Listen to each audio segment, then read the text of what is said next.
نحمده ونصلي على رسوله الكريم اما بعد فاعوذ بالله السميع العليم من الشيطان الرجيم من همزه ونفخه ونفثه قال الله تبارك وتعالى في القرآن المجيد والفرقان الحميد أتأمرون الناس بالبر وتنسون أنفسكم وأنتم تتلون الكتاب فلا تعقلون۔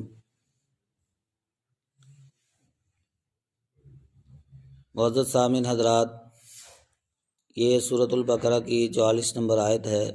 اس کے اندر اللہ تبارک و تعالیٰ فرماتے ہیں أتأمرون الناس بالبر وتنسون أنفسكم، کیا تم لوگوں کو نیکی کا حکم دیتے ہو اور اپنے آپ کو بھول جاتے ہو؟ وَأَنْتُمْ تَتْلُونَ الْكِتَابَ، حالانکہ تم کتاب پڑھتے ہو۔ أَفَلَا تَعْقِلُونَ، تو کیا تم سمجھتے نہیں؟ یہ بھی بنی اسرائیل کو خطاب ہے، کیونکہ یہود و نصارہ جو ہیں یہ بنی اسرائیل میں سے ہیں۔ تو اللہ تبارک و تعالیٰ نے ان کی توجہ اس بات کی طرف دلائی کہ جو تم لوگوں کو حکم دیتے ہو، جو لوگوں کو بتاتے ہو، وہ خود کرتے نہیں ہو، حالانکہ تم خود کتاب پڑھنے والے ہو، تمہیں یہ باتیں معلوم ہیں، جیسا کہ ان کو یہ بات بھی معلوم تھی کہ ان کی کتابوں کے اندر نبی کریم صلی اللہ علیہ وسلم کی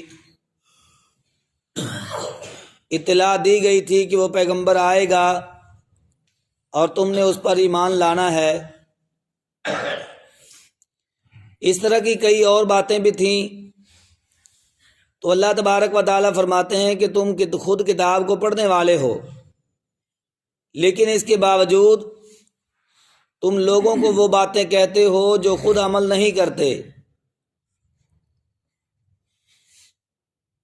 تو یہ حکم ہے تو بنی اسرائیل کو تھا، لیکن اس قرآن کے نازل ہو جانے کے بعد یہ حکم سب کے لیے ہے، تمام مسلمانوں کے لیے یہ حکم ہے کہ جو انسان کسی کو بات کہے کم از کم وہ خود عمل کرنے والا ہو۔ لیکن اس کا یہ مطلب ہرگز نہیں کہ ایک انسان خود عمل نہیں کرتا تو وہ آگے کسی کو نیکی کی بات نہیں کہہ سکتا۔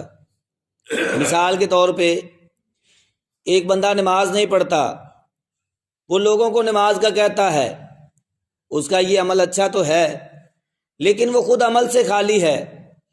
یہاں پہ اللہ تبارک و تعالیٰ نے جو ان کو آر دلائی ہے، یہ آر اس وجہ سے نہیں کہ تم ان کو حکم کیوں دیتے ہو، ان کو نیکی کا کام کیوں کہتے ہو، بلکہ یہ آر اس وجہ سے ہے کہ تم خود کیوں نہیں یہ عمل کرتے۔ یعنی ان کی جو بد عملی ہے اس کی طرف اللہ تبارک و تعالیٰ نے ان کی توجہ دلائی ہے۔ اسی طرح دوسرے مقام پہ اللہ تبارک و تعالیٰ نے ایمان والوں کو بھی یہ بات کہی ہے، یا ایھا الذین آمنوا لم تقولون ما لا تفعلون، اے ایمان والو تم وہ بات کیوں کہتے ہو جو کام کرتے نہیں، وہ تم دوسروں کو کیوں کہتے ہو۔ تو یہاں پہ بھی مطلب اس کام سے روکنا نہیں کہ تم کہنے سے باز آ جاؤ، مطلب اس کا یہ ہے کہ تم خود بھی عمل کرنے والے بنو، اور جو انسان لوگوں کو نیکی کا حکم دے اور خود عمل نہ کرے اس کا انجام اللہ کے ہاں بہت برا ہے۔ اللہ کے نبی صلی اللہ علیہ وسلم نے ارشاد فرمایا، امام طبرانی رحمۃ اللہ علیہ نے اپنی کتاب الموجم کے اندر یہ بات لکھی ہے کہ ایسا عالم جو کسی کو واعظ و نصیحت کرتا ہے، کسی کو نیکی کی دعوت دیتا ہے لیکن خود عمل سے خالی ہے، اس کی مثال ایسے ہے کہ جیسے ایک چراغ جل رہا ہو، لوگ اس سے روشنی حاصل کر رہے ہوں اور وہ خود جلتا جا رہا ہے۔ اور اسی طرح اللہ کے نبی صلی اللہ علیہ وسلم نے ارشاد فرمایا کہ قیامت کے دن جب جہنمیوں کو جہنم کے اندر ڈالا جائے گا تو اس کے اندر ایک آدمی ایسا ہوگا کہ جس کے پیٹ سے اس کی انتڑیاں باہر نکل آئیں گی، انتڑیوں کا ڈھیر لگ جائے گا اور وہ اپنی انتڑیوں کے ارد گرد گھوم رہا ہوگا، ایسے گھوم رہا ہوگا جیسے گدھا چکی کے ارد گرد گھومتا ہے۔ اور فرمایا کہ جہنمی لوگ وہاں پہ اکٹھے ہو جائیں گے، اس سے پوچھیں گے کہ اے فلاں تجھے کیا ہوا؟ تو ہمیں دنیا میں نیکی کی باتیں کہا کرتا تھا، نیکی کا حکم دیا کرتا تھا، اور آج تیری کیا حالت ہے؟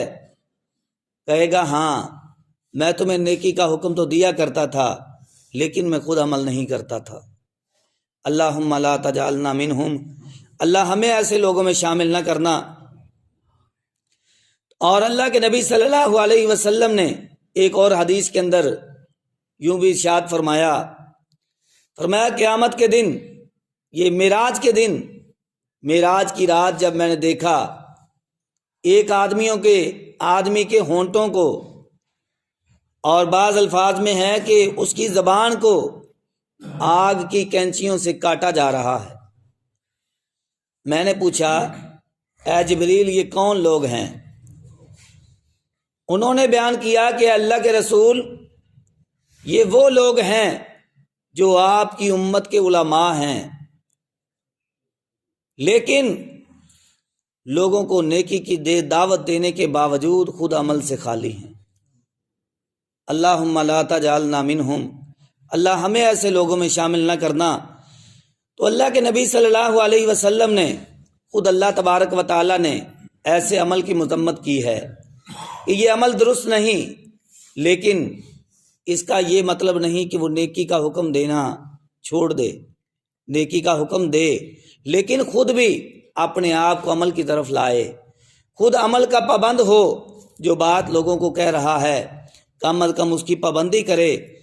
تو یہ اللہ تبارک و تعالی نے اس آیت مبارکہ کے اندر ہمیں یہ بات سمجھائی ہے، یہود و نصارہ کو یہ بات کہہ کر کہ تم لوگوں کو نیکی کا حکم دیتے ہو اور خود اپنے آپ کو بھول جاتے ہو، حالانکہ تم خود کتاب پڑھنے والے ہو۔ اور یقیناً یہ عمل جو ہے یہ عمل بہت مشکل ہے۔ ایک انسان جب کسی کو نیکی کی دعوت دے رہا ہوتا ہے، یقینی بات ہے اکثر لوگوں کا حال یہ ہے کہ وہ اپنے آپ کو بھول جاتے ہیں۔ بعض لوگ ایسے دیکھے ہیں کہ کسی کی بات آئے تو وہ ایسے باتیں بناتے ہیں، ایسے باتیں کرتے ہیں کہ جیسے وہ خود بہت زیادہ نیک ہیں، اپنے آپ کو بھول جاتے ہیں۔